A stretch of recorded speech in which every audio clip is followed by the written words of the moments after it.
কৌশিকী অমাবস্যা উপলক্ষে তারাপীঠে লক্ষ লক্ষ পুণ্যার্থীর আগমন ঘিরে প্রশাসনিক প্রস্তুতি। রামপুরহাটে কোঅর্ডিনেশন মিটিং। আর মাত্র কয়েকদিন বাকি। 22 ও 23 অগস্ট কৌশিকী অমাবস্যা উপলক্ষে লক্ষ লক্ষ পুণ্যার্থী ও দর্শনার্থীর ঢল নামবে তারাপীঠে। রাজ্য সহ দেশের বিভিন্ন প্রান্ত থেকে মা তারার পুজো দিতে আসবেন ভক্তরা।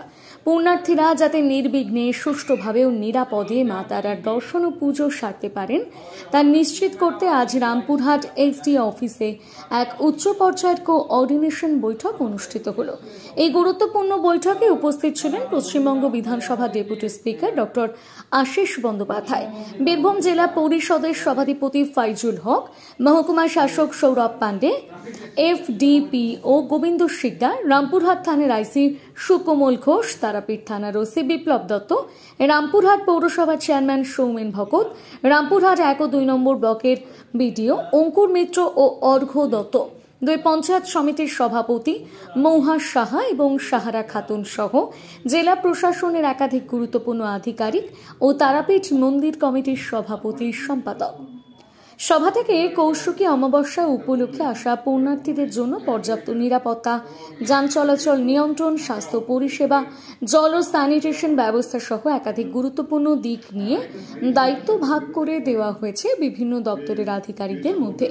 প্রশাসনের তরফে জানানো হয়েছে মা তারার আশীর্বাদ পেতে আসা প্রতিটি পুণ্যার্থী যাতে নিশ্চিন্তে পুজো দিয়ে নিরাপদে ফিরতে পারেন তার পূর্ণ দায়িত্ব নেওয়া হয়েছে।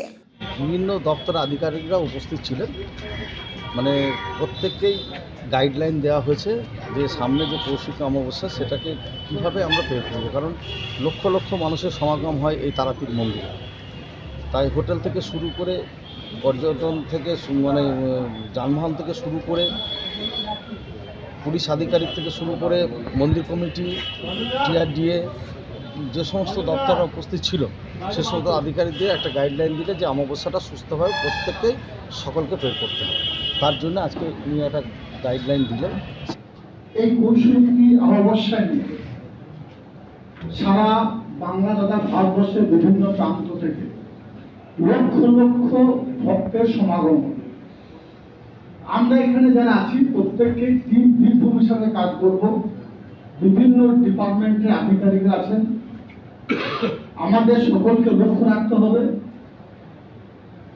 ভারতবর্ষের বিভিন্ন প্রান্ত থেকে এবং ভারতবর্ষের বাইরেও অনেক দেশান্তর থেকে যারা মায়ের ভক্তরা আসবেন তাদের কোনো দিক থেকে কোনো ক্ষেত্রে কোনো রকম অসুবিধার সম্মুখীন যেন হতে না হয় সেটা আমরা সকলে লক্ষ্য রাখবো। এটাই আমাদের লক্ষ্য। শুধু আমাদের বীরভূম জেলা নয়, আমাদের রাজ্য নয়, আমাদের দেশ নয়, দেশের বাইরে। সুতরাং একটি কথা বারবার বলছি, যতটা সুচারুরূপে আমরা করতে পারবো প্রস্তুতি, আয়োজন এবং পরবর্তী সময়। সুতরাং যারা আসছেন বাইরে থেকে তারা আমাদের অতিথি।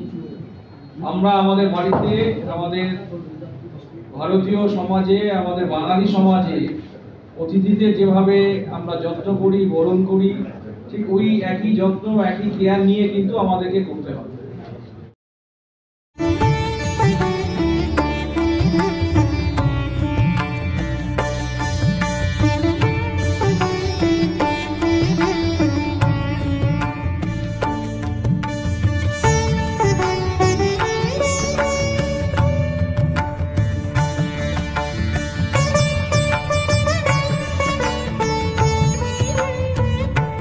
গ্র্যান্ড ওপেনিং, শুভ উদ্বোধন 14 আগস্ট 2025, বৃহস্পতিবার সকাল 10:30টায়। ভরত জুয়েলার্স সকলকে জানায় সাদর আমন্ত্রণ। সই ক্যাফেটেরিয়া শান্তিনিকেতনের স্বাদ ও সৌন্দর্যের ঠিকানা। শান্তিনিকেতনের একদম কাছে গোয়ালপাড়া নদীর ধারে সবুজে ঘেরা এক মনোরম পরিবেশে গড়ে উঠেছে সই ক্যাফেটেরিয়া। প্রকৃতির কোলে নির্মিত এই ক্যাফেটেরিয়াতে সকাল থেকে রাত যে কোনো সময় আপনি উপভোগ করতে পারেন সুস্বাদু খাবারের সম্ভার।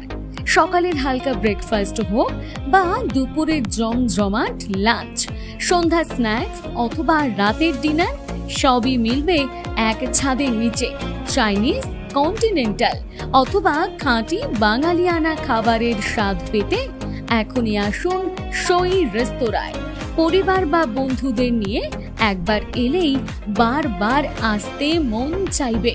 রেস্তোরাঁর প্রাকৃতিক পরিবেশ, আন্তরিক পরিষেবা এবং সুস্বাদু রান্না আপনার মন জয় করবেই।